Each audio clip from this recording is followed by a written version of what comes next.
সত্যজিৎ প্রেমে গড়া এক অনন্য সংগ্রহশালা। অভিকের ঘরই যেন জাদুঘর। বাইকের গতি, ডিজিটাল বিনোদনের নেশা কিংবা চাকরির দৌড়ে যখন সমবয়সীরা ব্যস্ত, তখন অভিক জ্যোতি বিশ্বাস গড়ে তুলেছেন এক অনন্য স্বপ্নলোক, একটি ব্যক্তিগত জাদুঘর।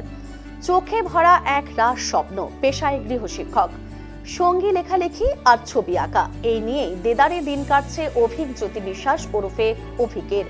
সত্যজিৎ রায়ের প্রতি গভীর অনুরাগ থেকে শুরু করে শিল্প, সাহিত্য আর ইতিহাসের প্রতি অগাধ ভালোবাসায় তিনি সাজিয়ে তুলেছেন নিজের বাড়ির এক বিশেষ অংশ।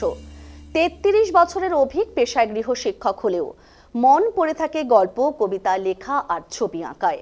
তার এই সৃষ্টিশীলতার কেন্দ্রবিন্দু হয়ে উঠেছে তারই হাতে তৈরি এক ব্যতিক্রমী সংগ্রহশালা, যেখানে সত্যজিৎ রায়কে ঘিরে রয়েছে একাধিক সামগ্রী, বই, পোস্টার, মডেল, সিনেমার বিশেষ দৃশ্যাবলী, এমনকি ফেলুদা, গোপী বাঘা চরিত্রদের নানা চিত্রকর্ম স্থান পেয়েছে সেখানে। ঘরের প্রতিটি কোণে ছড়িয়ে রয়েছে তার শিল্পসত্তা। এই সংগ্রহশালার বিশেষত্ব হলো এটি একেবারেই বিনামূল্যে খোলা। যে কেউ এলেই দেখে যেতে পারেন সত্যজিৎ রায় বিষয়ক বই, পোস্টার, সিনেমার স্মারক, এমনকি অভিকের নিজ হাতে আঁকা বিভিন্ন শিল্পকর্ম। শুধু সত্যজিৎ রায়ই নয়, অভিকের আগ্রহ রয়েছে ডাইনোসর নিয়েও। তাই ঘরে জায়গা করে নিয়েছে নানা ধরনের ডাইনোসরের মডেল। তার হাতে গড়া শিল্পকর্মগুলিও নজর কাড়ে দর্শনার্থীদের। অভিকের সংগ্রহশালার আরেকটি অংশ জুড়ে রয়েছে তার নিজস্ব লাইব্রেরি, যেখানে সত্যজিৎ রায়ের বই ছাড়াও অন্যান্য সাহিত্য, প্রাবন্ধিক ও গল্পের বইও সংরক্ষিত রয়েছে। বন্ধু বান্ধব, আত্মীয় স্বজনদের মধ্যে দারুণ জনপ্রিয় অভিক। অবসর সময় কাটে রবীন্দ্রসঙ্গীত শুনে। রবি ঠাকুরের গানের প্রতি তার আলাদা ভালোবাসা রয়েছে। তার এই ব্যতিক্রমী উদ্যোগ নিঃসন্দেহে অনুপ্রেরণা হতে পারে তরুণ প্রজন্মের কাছে। শুধুমাত্র ভালোবাসা আর নিষ্ঠা থাকলেই যে নিজের স্বপ্নের জগৎ তৈরি করা সম্ভব, অভিক জ্যোতি বিশ্বাস সেটি প্রথম করেছেন।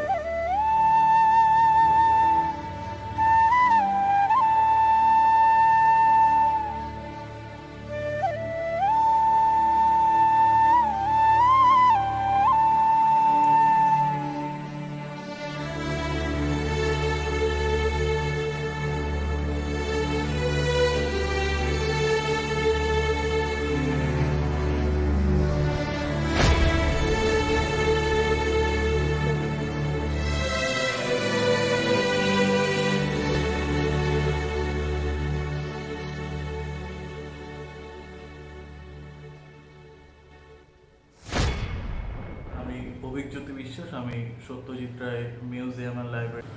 তো এই যে আপনারা যে মিউজিয়াম অ্যান্ড লাইব্রেরিটা দেখছেন, এটা আমার অনেক দিনের একটা ইচ্ছে বা স্বপ্ন, যাই বলুন না কেন, তার একটা বাস্তব রূপান্তর মাত্র।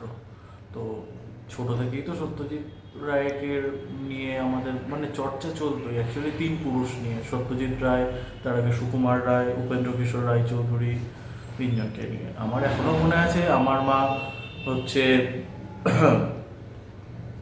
একদিন স্কুল থেকে আসার সময় আবোল তাবোল বইটা কিনে দিয়েছিল। তো এসে বই উল্টে পাল্টা দেখা, যেটা তখন তো আর মোবাইল ছিল না। তো সেই ছড়াগুলো পড়ে পড়ে শোনালো, আমার হাজার ঘণ্টা প্রশ্নের উত্তর। তখন মনে প্রশ্ন আসলো যে সুকুমার রায়নিকে, সেই থেকে জানা শুরু হলো। এরপর সেই টুনটুনির বই, উপেন্দ্র কিশোর রায়চৌধুরীর। তারপরে জাম্প করে যদি আমি ক্লাস 7-এর দিকে চলে যাই, তো তখন হচ্ছে আমাদের এখানে কেবল লাইন, যেটা সবে আসবো করছে, অনেকের বাড়িতে চলেও এসছে। আমাদের বাড়িতে টিভি ছিল, কিন্তু ব্ল্যাক অ্যান্ড হোয়াইট, সেটা কেবল লাইনটা ছিল না। এখন কেবল লাইন ছিল আমাদের দোতলায় জেঠুর বাড়িতে, এবং কালার টিভি। তো বাবা বলে রেখেছিলেন জেঠুকে যে যদি ভালো বাচ্চাদের বই দেয় কিছু টিভিতে, তো সেটা ডাকতে। তো সেই babies day out, Jurassic park বা লস্ট ওয়ার্ল্ড, এগুলো থেকে শুরু করে হঠাৎ একদিন ডাক পেলাম গুপি গাইন বাঘাবাইনে। দেখলাম হ্যাঁ, সিনেমাটাকে সত্যজিৎ রায়। আচ্ছা, ঠিক আছে, তার মানে সত্যজিৎ রায় হচ্ছে ফিল্ম ডিরেক্টর। এরপর একদিন দেখলাম সোনার কেল্লা। সেই দিন সোনার কেল্লা দেখে বাবাকে জিজ্ঞেস করেছিলাম, এখনো মনে আছে, যে ফেলুদাকে। বাবা বলেছিল যে ফেলুদা হচ্ছে গোয়েন্দা। তখন জিজ্ঞেস করেছিলাম যে ফেলুদার কি কোনো বই আছে, কারণ সিনেমাটা দেখে পড়তে ইচ্ছে হয়েছিল গল্পের বই। গল্পের বই আমি পড়তাম, ছোটো থেকেই পড়তাম কমিক্স গল্পের বই। তো বলেছিল হ্যাঁ। তো কার লেখা? সত্যজিৎ রায়। তো আমি দেখলাম আরে বাবা, ফিল্ম ডিরেক্টর সত্যজিৎ রায়কে চিনেছি, এবার চিনলাম রাইটার সত্যজিৎ রায়।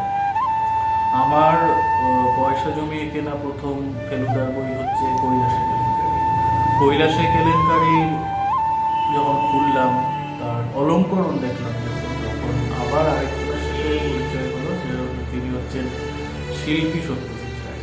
পরবর্তীতে তো আরও জেনেছি যে উনি অ্যাকচুয়ালি মহাকাশের সমান, মানে যতই যাও আরও আরও আরও ওনার জ্ঞান হোক বা ট্যালেন্ট কোনো কিছুরই এন্ডলেস জাস্ট করা যায়। আর এই সেই থেকেই সত্যজিৎ রায়ের ফ্যান। তারপর আমি আঁকাগুলোকে কপি করার চেষ্টা করতাম, নিজের আমি আঁকতেও ভালোবাসতাম, আমি এখনও আঁকি। তো সেই থেকে শুরু।